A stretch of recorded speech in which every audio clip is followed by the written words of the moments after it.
dealing with things in life. Again, being raised with a single mom is hard. I was the oldest, and so I had to deal with a lot of stuff that I probably should have dealt with, but I did. But a lot of those things have helped me, because being a single mom, there's things that I refuse for my kids to go through that I went through.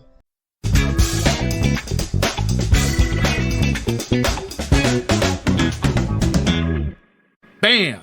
You're tuned in to the BAMBIZTALK Podcast, where we explore the thrilling world of entrepreneurship through the eyes of successful business owners themselves. I'm your humbly eccentric host, Angel Garcia, co-founder of the BAM Entrepreneurial Center.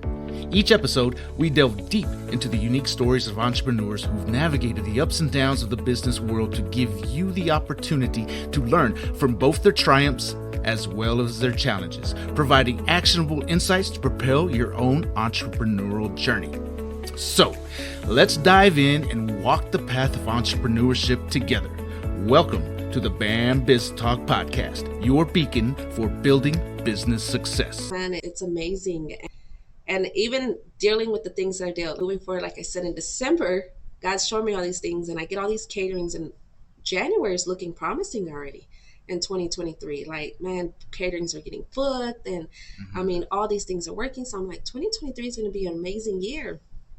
Well, I had quit smoking, and this is those things me and God, like, I think something people don't realize is that when you say things to God, it's serious. God don't play.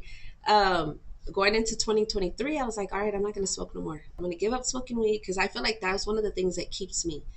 Either I go all the way in or go all the way out. But as I'm getting older, we don't do the same for me no more. It makes me dumb. Like before, it used to give me energetic and keep me going. Now it makes me stupid, dumb. So I was like, I got to stop. Like, this is a hindrance for me. And I did. I was like, okay, we're going to stop, whatever. So January the 6th, I had catered for this company all week long. It was a whole week long catering. And I did all week long, did really well. January 6th, that morning, I happened to be walking in my house and I could smell weed. Well, I guess I had left a roach in my mailbox. And when I smelled that, I was like, and it triggered, like, I'm just going to smoke. It's just one more time. Once it's done with, dude, it made me stupid. I caught my kitchen on fire that morning. Like, I leave, I'm rushing through my caterings and whatnot. And the lady calls me, hey, are you on your way? I'm like, yes, ma'am, I'm on my way now. So I'm loading up my stuff. I take my daughter with me because it's like, you got to help me. So we go drop it off, and it's on the south side, the kind of southwest of Odessa. So we go all the way over there. I come back around. I go to the nutrition shop, and I'm sitting in the nutrition shop, and it's like God tells me, you left the stove on. And I'm like, oh my gosh, I left the stove on. So I rushed, and thankfully I only live like 5-6 minutes away. So I get home. Well, when I hit the corner of my street, you see the smoke coming out of my house. And I'm like, oh. And I'm mad at myself because I know why. You know why. I know why. Yeah. And I'm like pulling in. Well, we had pets in the house, so we're like opening the door. Well, when I open the door, of course, the oxygen hits. So the whole kitchen, like the roof of the kitchen just like starts like catching on fire. And I mean, it's completely, and I'm like crying, and I'm like, why? Like, I know why. Like, quit saying why. You know why. And so we're like pacing back and forth. And I remember like, because my food truck's sitting next to the house.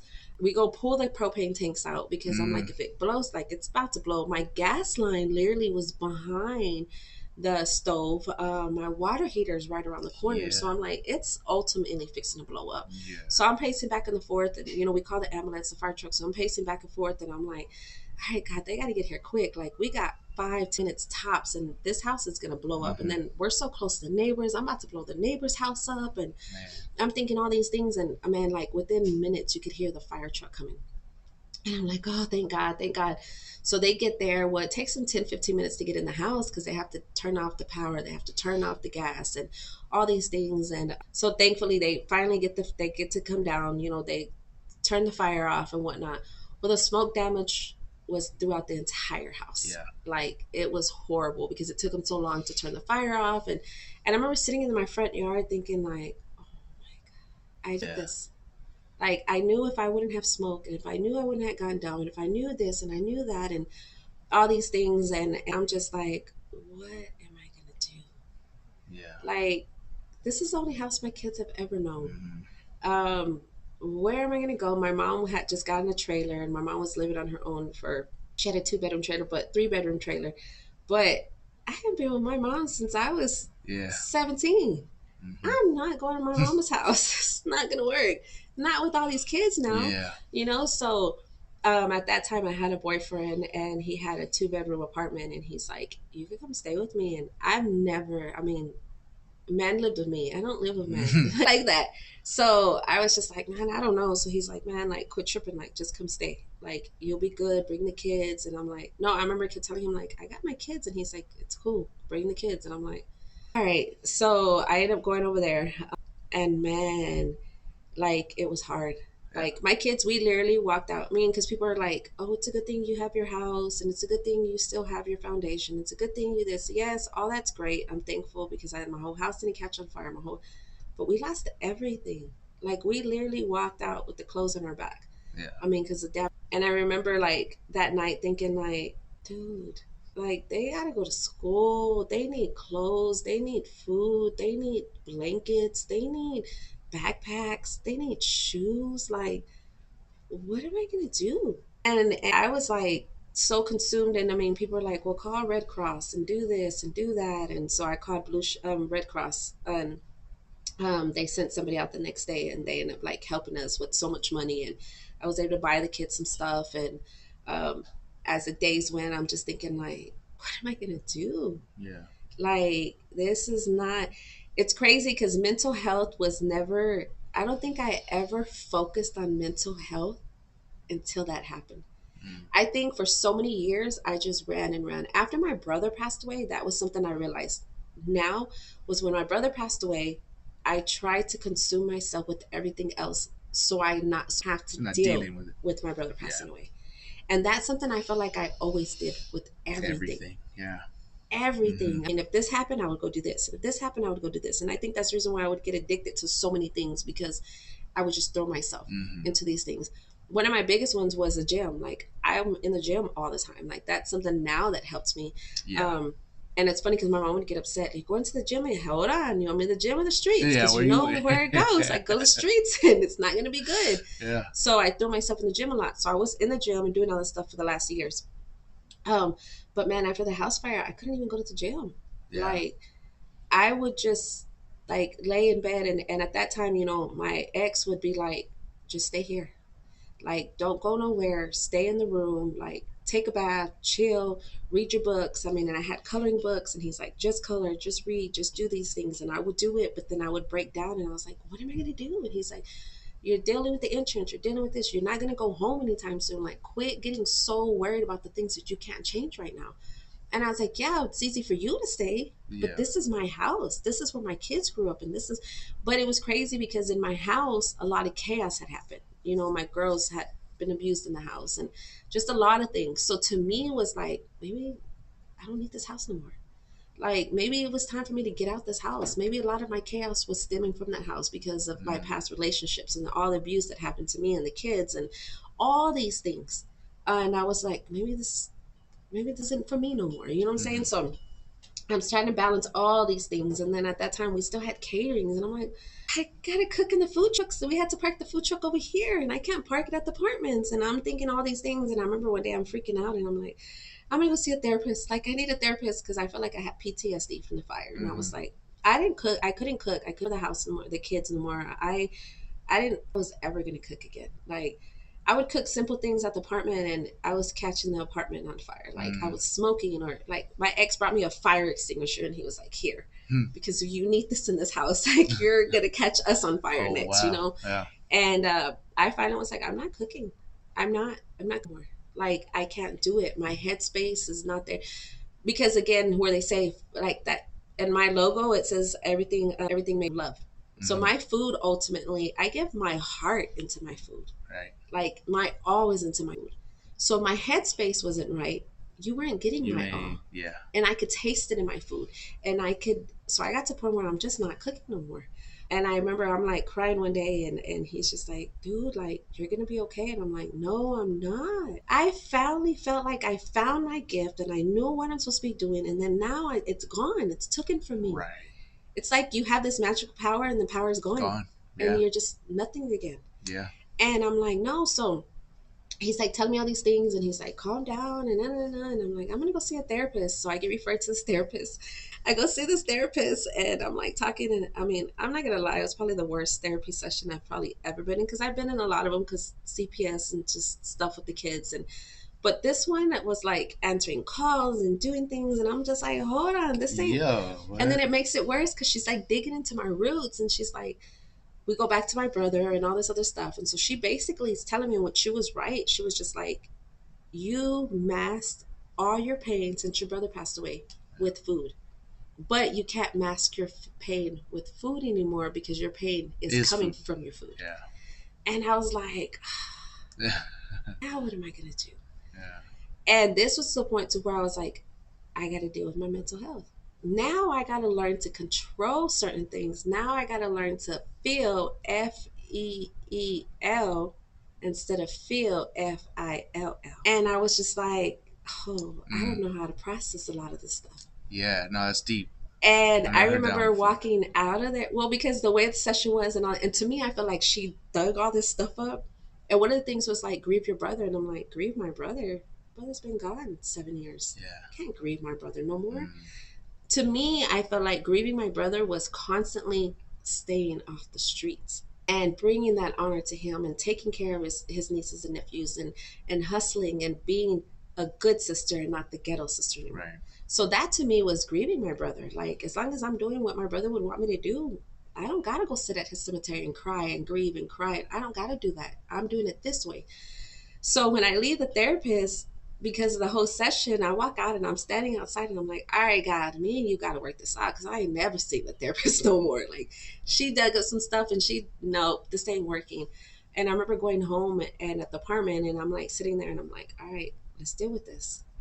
So for 6 weeks, I literally would, take the kids to school. I'd come home and I got books, and I would read books. I would color. I would talk to God. I would pray. I would listen to worship music. And then I started going back to the gym.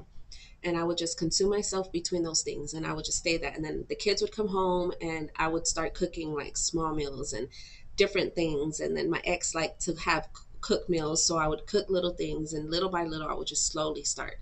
Well, I had caterings that were booked the year before for March, and I had 3 big caterings on the 28th of March. And I was just like, I can't give this money back. That's a lot of caterings. So I did, the closer I got to it, I was like, I learned I had to slow down. I learned that I had to take in the things that I was doing at that moment. And I couldn't overwhelm myself no more. And I couldn't overconsume myself, because prior to that, I would run 3 to 5 caterings a day. Wow. And I was capable of doing those things. I wasn't capable of that no more. Wow. Like, I had to slow down.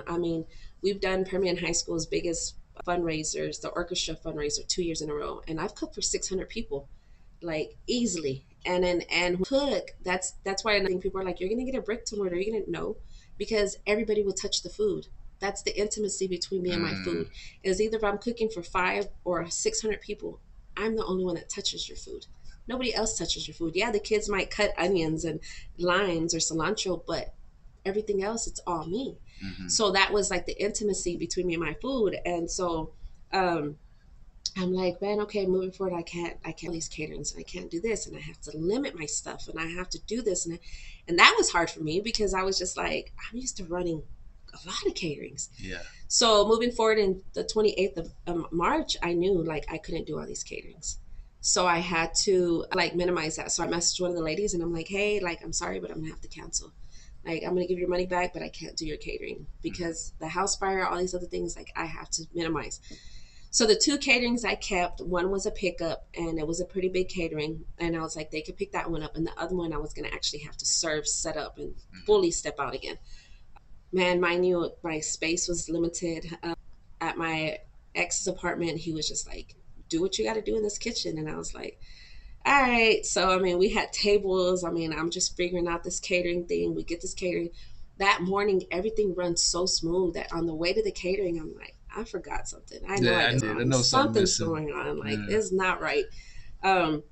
We set up, the catering runs smooth.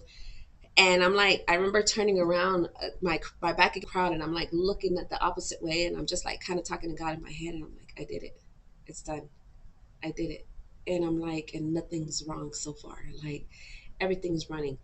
While I'm talking to God in my head, people start coming back. So this is another thing with me is I don't taste my food. I've gotten to the point to where, like I tell people, I cook with God and I know my hand is blessed. So I don't taste my food. So I don't know my food is good until somebody comes and tells me my food is good. Right. And I'm standing there talking and I'm listening. People are coming back and I'm hearing them. And they're like telling my mom, man, I'm so picky, but this is the best food I've ever ate. And this brisket and this asado. And I'm like smiling. And I'm like, again, I'm talking to God and I'm smiling. And I'm like, I'm back. My gift back. Yeah. Like, I'm back. And man, I turn around and I'm just like, all right, we're ready. Like, let's go. Like, this is it. It's game season again. And so, man, March, I opened up the books April 1st. And I was like, all right, we're open for caterings. We're open for this. And bam, we just start getting hit. And then we're having to renew permits again. And I was like, man, do I want to pull city permits? Do I want to do this? But things were going so quick that I was like, all right, we got to pull these city permits again. So the end of April, we pull our city permits again. We get back on the streets and we're just running and running and running and running. I mean, and things just start blowing up. But because I was with somebody who was financially taking care of me, I got very comfortable of like, I don't have to work if I don't want to. Right. So I was picky and choosing what I wanted to do, and I would still do my stuff. And him and I were getting to the point to where it was like, we can't be in this apartment because the kids were sleeping in the living room. They each had a corner in the living room because we still couldn't get back home and all these other things. And I kept telling him, man, like, I got to either go back home or we got to figure something out because my kids can't live like this. They've been like this for 6-7 months already. Like, we can't do this. And so he's like, well, find a house. He was like, well, make things work and try to get a house together. Well, whatever. And I was like, all right. So in October, we signed a lease for a house out west. And I was like, this is going to work. We move into this house. It's nice. We have space. I have like an actual kitchen because at my house, I hadn't really had a kitchen for years. We were remodeling. It was like a makeshift kitchen. I haven't had a normal kitchen in probably 10, 15 years. So I'm like going into this house. I'm like, man, I got a kitchen. I got a counter space. I could actually work and all these things. We have the food truck outside, so I'd be able to work in the food truck and whatnot. Man, things started changing.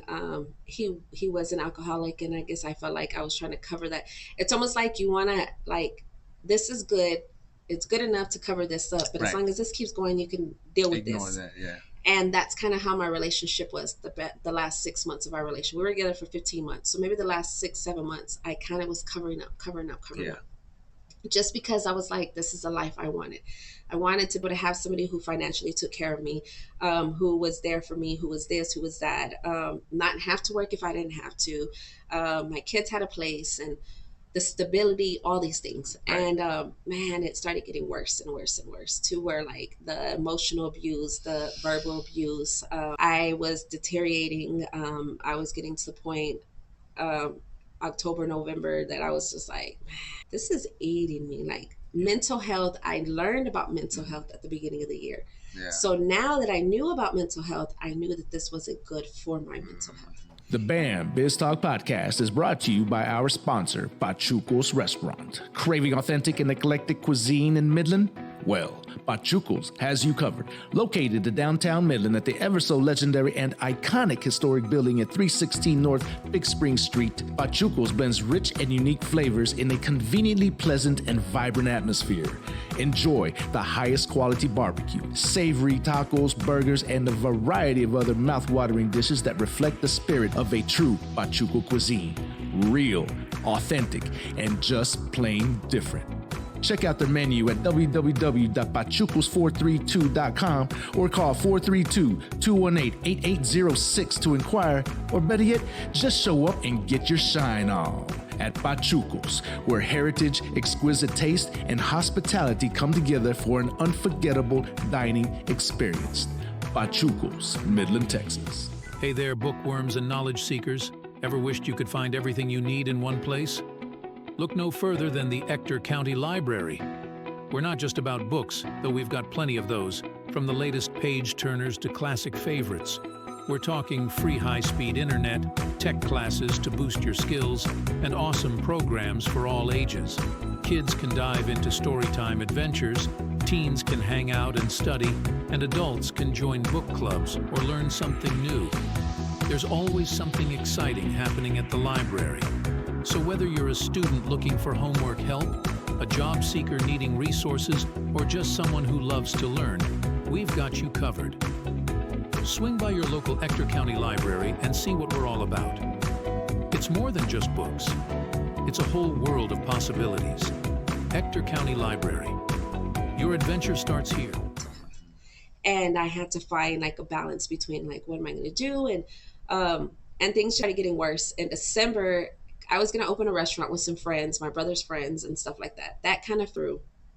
And November, I was dealing with a lot of that. So December, I had told my ex, look, next year is a year of healing and elevation for me. And I know it. So the things that I attracted when I was unhealed are no longer going to be attracted to me when I'm healed. And he was like, what are you talking about? And when he said that, I already knew, like, yeah. Baby, you ain't coming with me until next year. And so I was just like, man, I'm telling you, things are going to change. Mm-hmm. I said, there's so many cycles in my life that I have repeated because I failed to heal from them. Yeah. And it goes back to the feeling thing. And I told him, so now I got to deal with these issues. I got to deal with these situations, my childhood, upbringing, my relationships, my abuse, my mental. I mean, I got to deal with it all. Yeah. Because in order for me to fully elevate, I got to be healed. Mm-hmm. And I didn't know about any of that until last year. There's only one way to heal. Yes. Is you face and deal with it. Yes. Head on. And I never did that. Right. So I was just like, man, so moving into December, I'm telling him like, if God, so my business partners at the restaurant were men, it was two of them, and then my ex. So I told him, if God has to remove every man in my life to make him the man in my life, I'm cool with it. Mm-hmm. Because I know at the end of the day, God doesn't fail me. Like, I've gone through so many things that God has seen me out of that I know he's not going to fail me. And so he was just like, dang, so what are you telling me? And I'm like, either you get it right or we're separating. So moving forward, we go into the new year and things are just still iffy. You know, I got asked to be a chef in the chef competition for the Chef Showdown in February. So I already had gotten that. I already knew I was going into that and dealing with that. So January, second week of January, first of January, I start getting sick. So if you don't deal with a lot of things, it starts hitting you in different forms. So for me, it was physically. I physically started getting sick. Spiritually, I know when things aren't right because I get sick. So for like the first 2 weeks of December, I mean, I get the flu, I get sick. I'm like constantly battling things. And I'm like, man, something's not right. Yeah. Like something has to give. My environment, my atmosphere, my headspace, like it's just not right. So my ex are going back and forth, and he leaves one day, and I remember I've been wanting to go back to church. So I have been like, I got to get back into church. I go do an event with YPO at one of the churches, and I'm like, this is church I grew up in. And I was like, while I'm standing in church, I'm like, it's time to come home. Yo, full circle. Like, it's time to come home. Like, this is it. So my ex happens to call me, and he had never wanted to go to church. And that day he calls me and he's like, hey, like, we're going to go to church. He says it 3 times. And it reminds me of Peter and the crow and all these things. And he's like, tell me, we got to go to church. And I'm just like, yeah, we're going to go to church. I'm actually sitting in the church right now that I want to come to. So he's like, we'll go to church tomorrow or whatever. And I was like, all right, cool. So he leaves to go see his son. We split ways that day, whatever. So he calls me like at 2 and he's like, hey, I'm going to go run this errand. I'll be home. He was just like, we're going to chill. We'll go to church tomorrow, whatever. And I'm like, okay. Again, the financial part, you know, I would get this allowance. So he's like, you know, he sent me $500. He's like, go do what you want, well, whatever. So I'm at home and I'm not still feeling really well. So I'm like laying down to take a nap. I wake up, hours pass, he don't come home. Hours pass, he don't come home. And I'm like, what's up? You know what I'm saying? Yeah. Message him, not answering, not this. So finally at 9 o'clock, I text him like, look, if you're not coming home, cool, whatever, but we got church tomorrow. Like, I'm going to go to church. If you want to come, this is the church we're going to, whatever. He opens that message and I'm like, okay, now you're opening the message. So I leave it. He had been clean for like a week because he was into some trouble. So he had to check in for probation and whatnot. And he hadn't done anything. When he comes home that night, 10 o'clock, he comes home and I mean, it smells like weed, and I already had quit smoking. And so he smells like weed or whatever. And I'm already like, bro, what are you doing? Like, you're not supposed to be doing any of these things and whatever. So he was younger than me, and he had this mentality of like I was his mom at times, I guess, and like I was always telling him things, and I was this and I was that. So instantly, you know, he couldn't deal with his alcoholism for one. When he drank liquor, it was something different. And so we kind of start going back and forth, back and forth. It's close enough I could smell the liquor on him, and I'm like, oh yeah, it's a wrap. Like it's a we go back and forth, back and forth. He basically just starts like gets on the defense mode, and he's just like, it's because of you. It's you, it's you, it's you, it's you, it's you. And I'm like, it's me. Like, I'm the one doing this. I'm the one this. I'm the one this. I'm doing here to help you. And blah, blah, blah, blah. And we start forth, back and forth. And at that point, I think I was at my breaking point. Yeah. Again, I'm nice, but when you catch me, I'm on that hood side that maybe you're going to get the gangster Yvette now. And that's basically what happened. Like, I jumped up and we go back and forth. It gets physical. And I already had told myself when it becomes physical, it's enough. Yeah. Like, I'm not doing this.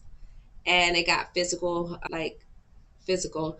And finally, when it's all said and done, I'm just like, get out. I'm done. I'm not doing this with you. It got me because I kind of was struggling for my life for a quick 2 or 3 minutes. And while I'm laying there thinking all these things, I mean, my kids are on the other side of this door hearing this. I'm literally like struggling for my life for those few minutes. And I'm just like, when it's said and done, I'm like, you got to go. So he leaves. And I call his mom, and his mom's telling me things. And she's like, do what you got to do. And this is the way he is. And he doesn't change and blah, blah, blah, blah, blah, or whatever. And I'm just like, man, like, why did I stay here for so long? Like, why didn't I this? And of course, you know, being a victim, you start thinking these things and start like, why? So stuff. Well, my deal was, I have a chef showdown. I have media day on Monday. This happened Saturday night. And I'm like, I got media day on Monday. I got a slight black eye. I got bruises. I got this. I got that. Like, my life is in chaos right now. And I'm about to be all over social media. Yeah. And then that night, you know, my mom basically was like, come back home. Because I already had moved my mom back into the house, my house that I fired. And she was living with one of my daughters on one side of the house. And she's like, come back to the house. And I'm like, no, I'm not going back to that house. That house isn't even livable for us to be there in reality. Like, excuse me. I'm like, I'm not doing it. And so I was like, why don't y'all move into this house with me? Like, he's going to move out. He's going to move out. Like, just move in. And she's like, no, because this was y'all's house. He could come back. He could this. He could that. Coming to this house. So I was like, you know what? Okay. If you want me to go back home, we're moving all my stuff out tonight. So I don't have a reason to come back. Because he would sober down the next morning and he would black out. He wouldn't remember anything. Yeah. So the next day we would just go back to like everything was fine. But it was never fine for me because it would take me a week or two to get back out of that space that he put me in. So I told him, like, if y'all want me to leave, we're moving out tonight then. So from midnight till 5 in that morning, we moved everything out back to my old house. And I remember going back into the old house and like seeing everything cluttered and all the mess. And I'm like, we're having to pull mattresses out to lay the kids down. And my mom's like, we got to get organized because the kids got to go back to school on Monday. And I'm like bawling because I'm just thinking, I am back to the place that caused me all my chaos. I'm back to the place that I don't want to be in. Like, what am I going to do? Like, I have no kitchen here. I have this. I don't have this. Like, there's still smoke damage throughout some of the house still. You know, and I'm just like, oh my gosh. Like, all right, it is what it is. Mind you, I had media day that Monday, and I remember I'm like dealing with it, and I'm like, I gotta go to the gym because the gym is God in gym. And so I'm like, I gotta go to the gym. So that Monday morning I get up and I'm like laying in bed and I'm like, you gotta go to the gym, Yvette. You can't stop these routines. You gotta go to the gym. So I go to the gym and I'm sitting in the gym and because we are really known in the Odessa area, like I say this humbly, like I like a little small time, like, how would you say, like superstar or whatever in Odessa. And I can't go places without people saying, hey, you're Yvette, or hey, you own a food truck, or hey, this. The gym is one place that I like to go with my headphones on and don't talk to me because it's the gym and me. But it's given that I'm known already. So I'm walking in the gym and I'm like trying to zone out, whatever. And I go to the sauna and I'm sitting in the sauna and I have it just look down because if I catch eyes and so I'm like sitting down and this girl's just like looking at me and I'm like trying not to look at her. And then all of a sudden when I see those headphones come down, I'm like, And so I kind of looked, she's like, hey, she was like, you're the one that owns a food truck, right? And I'm like, yeah. She's like, dude, I follow you on Snapchat. She was just like, I want to tell you your progress in working out. Like, you motivate me. She was like, I see your exercises and blah, blah, blah. And we start talking. And I'm like, yeah, it's just like, I just want you to know, like, you're so encouraging to me and all these things, right? And I told her, can I tell you something? She's like, what? And I was like, I didn't want to come to the gym today. And I feel like God was telling me to come. And this is why. I said, because every time I go, I'm, how do you say, every time I go places, people tell me how much of an impact I am for them. Yeah. And that's what I needed.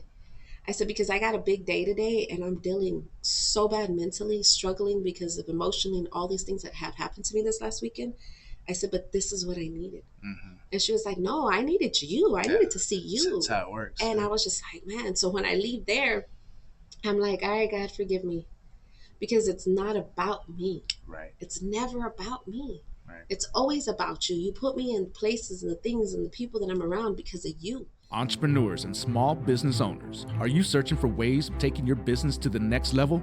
BAM is your answer. We specialize in crafting high-performance marketing strategies that put your brand front and center right in the palm of your customers' hands.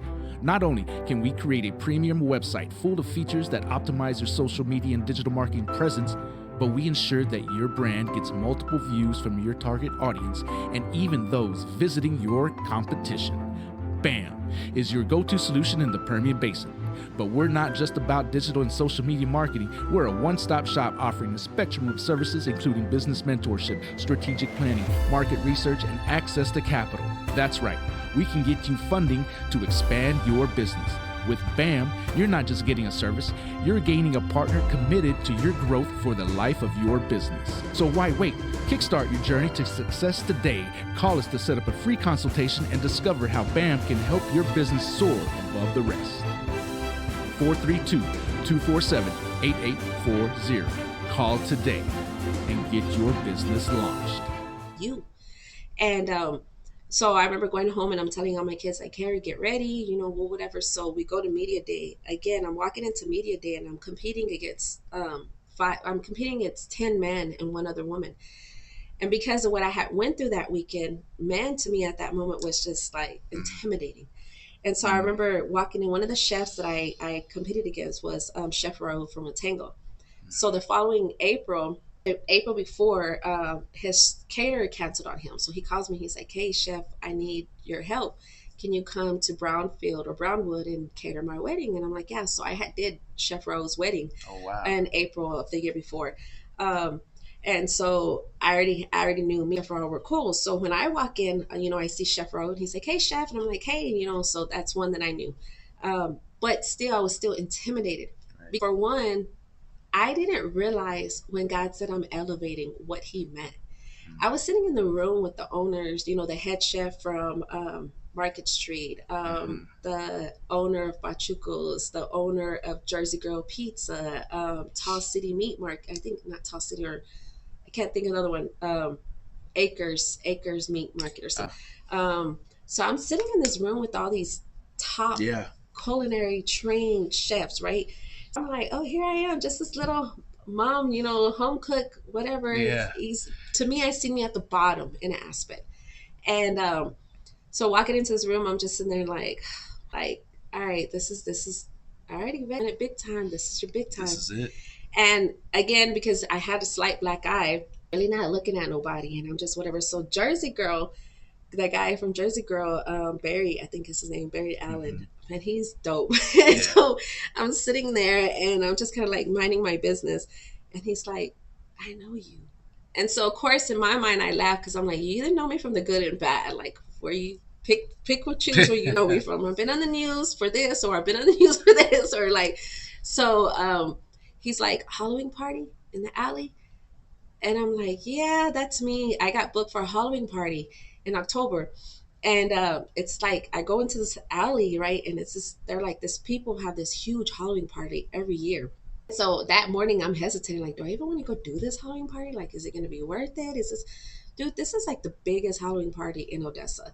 And I pull up in the alley and we sell out like in 2 hours, like making close to like $1,500 that night. It was crazy. So he's like, Halloween party in the alley? I'm like, yeah, that's me. And he was like, dude, I was the one by your window waiting for you to open. I was offering to help you so you could open faster. I was this, I was that. And I was like, what? And he's like, yeah.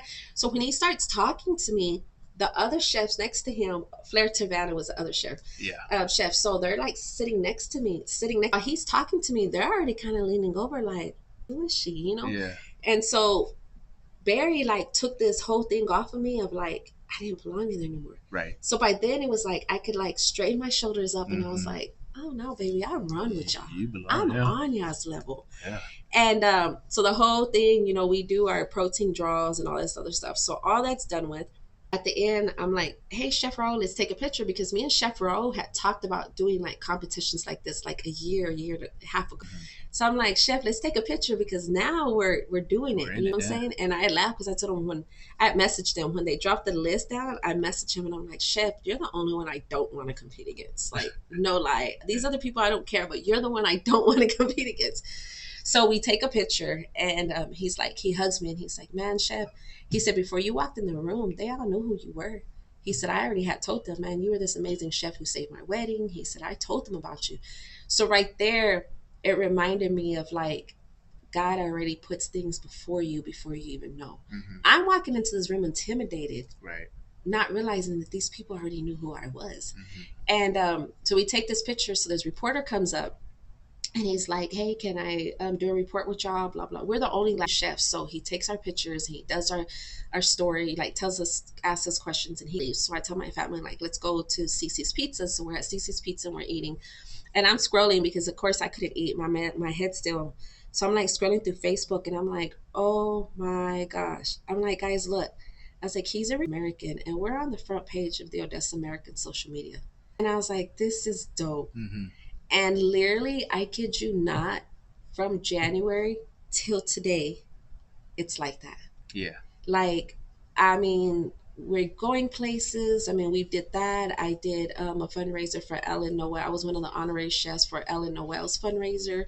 That to me was like, I had a friend, he's scrolling through my pictures. He's like, dude, when you're in a room with white people, you know you made it. And I was like, that's what I was thinking. Like, I was thinking the same thing going through these pictures because, you know, this is a big fundraiser for them. Right. I mean, and they're like the high end of Odessa, Midland area, right? So we do that event and it's like with 3 or 4 of the chefs too from the competition. So that was kind of dope because I got to participate and I walk in and at that point they knew me like, hey chef, you know, like, hey, and our table was like the first one. So when they walk in, we were like the first one that they went to. And we did pigs in the blankets, but it's not the typical pigs in the blankets. It's the cabbage, the stuffed cabbage. And did something wholly different. Like to me, I don't want people to ever know me as just the food truck lady or the taco lady or the menudo lady because the gordita lady, because I've been known for that. And like, no, I tap into so much more. Right. So now I am a chef. And it was funny because going into this year, I signed up for culinary school. I had OC and I was like, my ex was like, I'll pay for it. Go do it. Because I wanted the credentials. Because there's some places that people won't deal with you if you don't have the credentials. Right? So I was just like, I want the credentials. Like, I want that. I want that culinary credentials. So moving forward, when we separate, I'm like, I can't afford school. I'm going to have to just get out of school, right?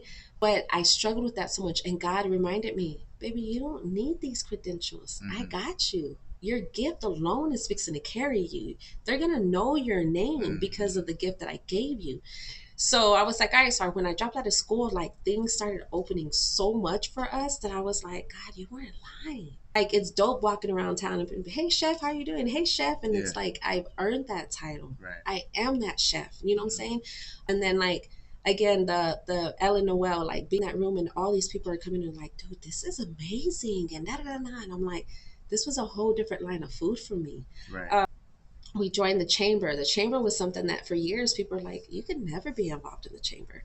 Like in that aspect, the ghetto-ness, I guess, would hit. And they're like, you can't.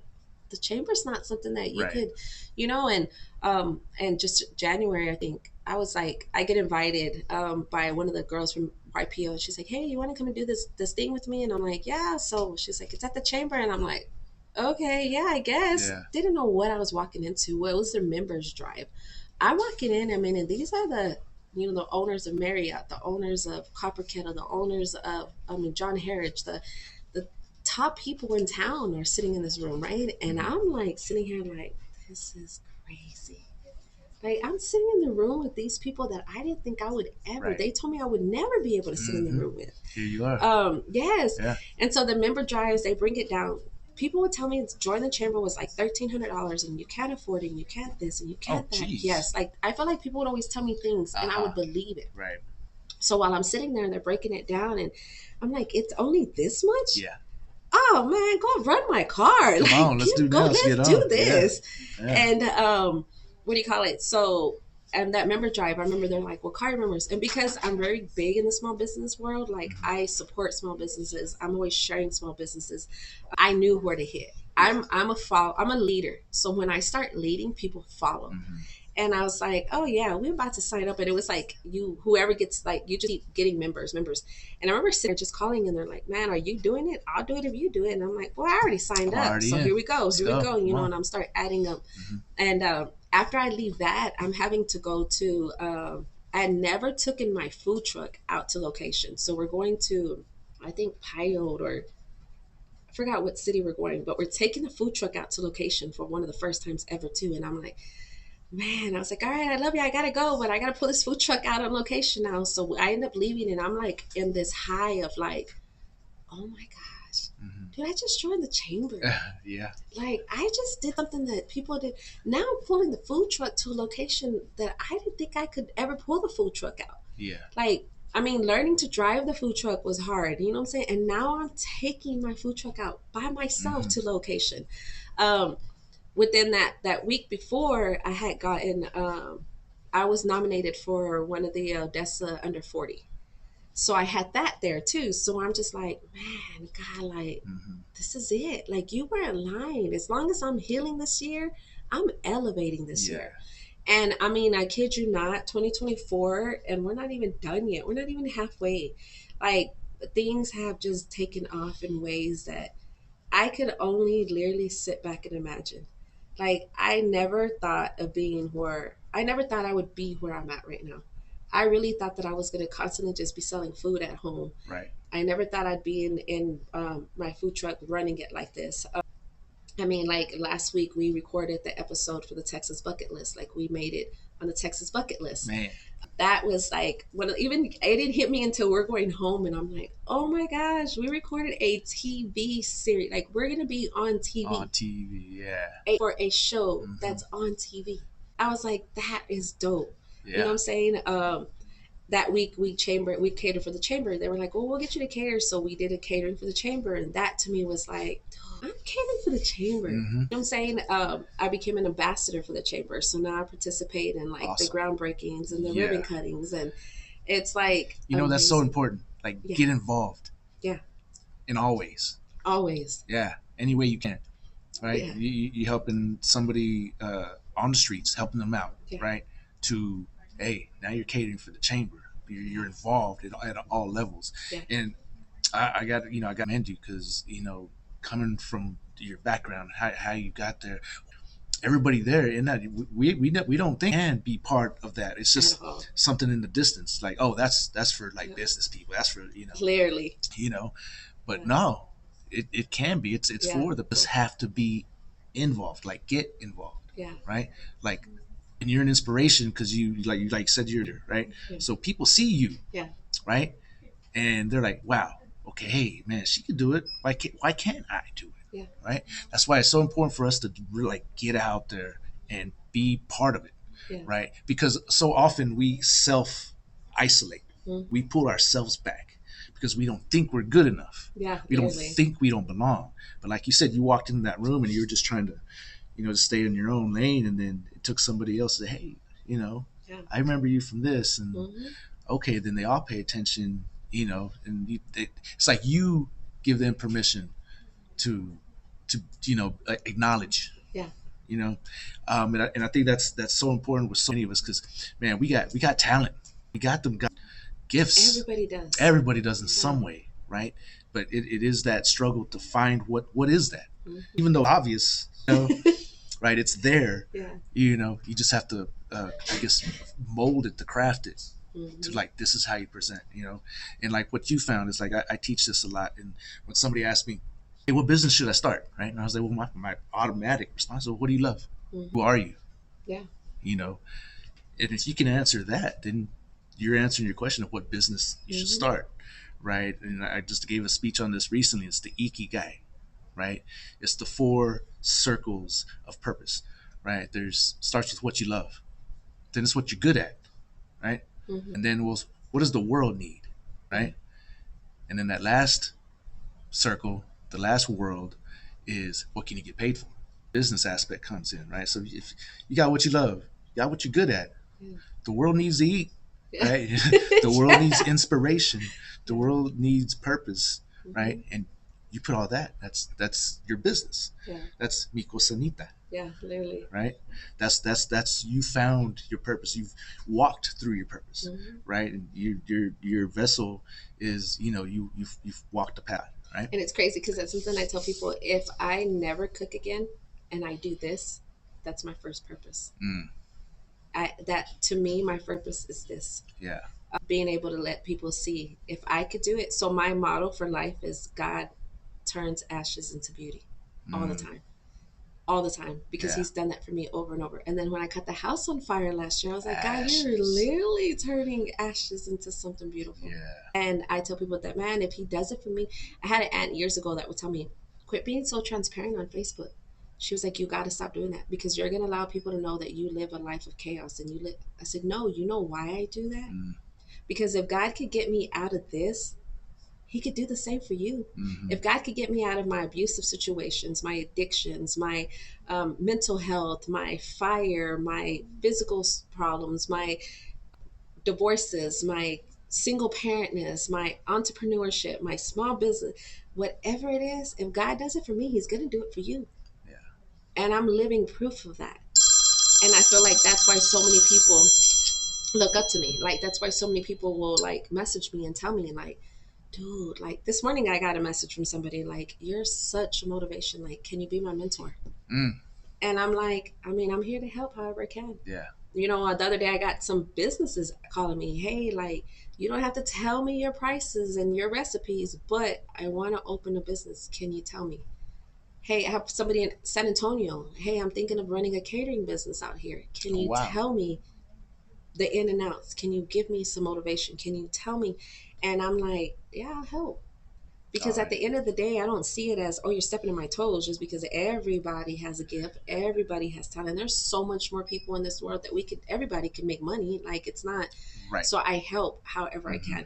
But it's not only with that. It's with my working out, with being a single parent. Like I said, all these things that I'm able to be an inspiration to. You know what I'm saying? Like, I got asked last week, I'm going to be a guest speaker for graduation for, I think, Buckner Homes in Midland, where they bring in kids that are troubled and stuff like that. So I'm coming in to do, awesome. I'm going to be a guest speaker for that, to encourage them. And she literally was like, I want you to touch on your beauty from ashes. Because a lot of these kids don't think that they have a future. A lot of these kids think because of the path that they grew on, they can't never be nothing.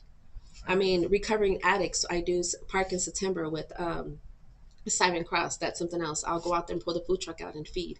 And then the first year I was one of their speakers to show the addicts like, hey, just because you were an addict doesn't define you. Right. And that's something that I try to tell people, like, just whatever you're dealing with, your situation, your chaos at that moment doesn't define you. All that is molding you for what's to come. Yeah. And that's why I said, like, this to me is like my number one. I was like, my food's a plus. That's just something extra that, I get to. It's your platform that allows you to step out. Yes, literally. Right. To fulfill your purpose. Because your purpose isn't to food. That is how you get out. Yeah. That's what you're good at. Yeah. Your love, right? That allows you to lift others, elevate others. Yeah. Right. With your energy, with your presence. That's the powerful part. Yeah. Man, well, I got to say, I'm inspired by your story. Yeah, thank you. And I know you're inspiration to a lot of others. And, that's why I do this podcast, right? Because in a business is not easy. Oh, no. Right? Even it's that insurmountable when you think, especially if we don't grow up thinking, that's a possibility. Yeah. It's like, own your own business. Like, that's not for me. Being part of the chamber, I can't do that, right? No. Then to see others do that, right? And okay, you know what? Maybe I can. Okay, you know what? Purpose of this podcast is to talk to entrepreneurs, who don't know they're entrepreneurs yet, right? They just know that they're not happy at their 9 to 5. They're not happy doing what they're doing. They don't have a feel, right? They're just feeling the time, right? And I'm gonna start using that, by the way. I love that, right? But maybe this can show them a path, and say, hey, I'm gonna try that. I resonate with that, and then entrepreneurs are already doing it, and when they want to give up, right? Because it's tough, right? Yes. You're having to not depend on a regular paycheck to hit your bank account every 2 weeks, to be comfortable, not have, it's tough. Yeah. You have to be mentally able to overcome that, and part of that is mentors, right? Like we can have hundreds of mentors, right? That's what reading books and listening to podcasts and learning from people who've already been there, right? And putting yourself in there, like step into it. And I feel that's what your journey has been, right? Like just stepping into it, because once you step in, that doesn't mean you're there. You got to stay there. Yeah, clearly you do. And by progressing, you stay there by moving forward. Because it doesn't stop. It never stops. It don't stop until you stop. You're the one who decides that, right? So I want to say congratulations on your success and what you're doing, the impact you're making in your community. And I'm excited for what you got moving forward. And personally, I hope that we can work together. Yes, definitely. And lots of things, because there's lots of things coming up. This like you said, this is a year of innovation, right? And things are changing. The world's changing. Oh yeah. And we got to be part of that positive change. Yeah, most definitely. So, do you have any parting words, like to entrepreneurs out there, just people out there, just listening? Man, just keep going. Like at the end of the day, keep going. It's easier to give up. You know what I'm saying? But yes, it's a struggle to keep going. But man, I feel like at the outcome, the end of it is amazing. Again, man, God changes ashes into beauty. So even though it might seem chaos at times, just once you trust and hold on, like it's going to be beautiful at the end. And trust the process. Trust the process. Things, and like you said, we don't see it for what it is at the moment. But if you just go through the process and you trust that process, the outcome will be amazing. So just trust the process and just keep holding on, keep pushing, and be a blessing. I can honestly, that is my biggest deal, is I'm a blessing every way I possibly can. And I honestly feel like that's the reason why I am where I'm at today. A lot of those things, like you said, full circle. Things that I did 15, 20 years ago are coming back.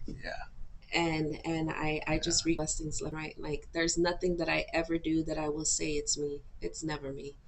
It's God. Like God is in the midst of it all, and God has already put my path before me. It just took me a little bit longer to find it. You know what I'm saying? And I'm here, and we're moving forward and trusting the process and letting God be God in our lives. Awesome. Yes. So for the people out there who don't know you, how can they find you if they want catering, the social media? What are your handles? So we basically just run Facebook. I have a lot of people like, hey, can we find you? If I have business cards and you catch me, I have it. But if not, Facebook, Cocinita Food Truck and Catering on Facebook. I have a TikTok, but I really don't use that. And we use Snapchat as well. Instagram, I just can't catch a grip of Instagram. Instagram's something for me that they start messaging, where are you located? And I'm like, I'm in Odessa. And they're like, oh, we're in Louisiana. I'm like, this ain't gonna work. So typically, Facebook is our number one platform. So if you want to find us, you can find us on Facebook, Cocinita Food Truck and Catering. Awesome. Yes. Well, thank you for being on the podcast. Yes, thank you for having me. Absolutely. It's a pleasure. And take care. We'll talk soon. Yes, you too.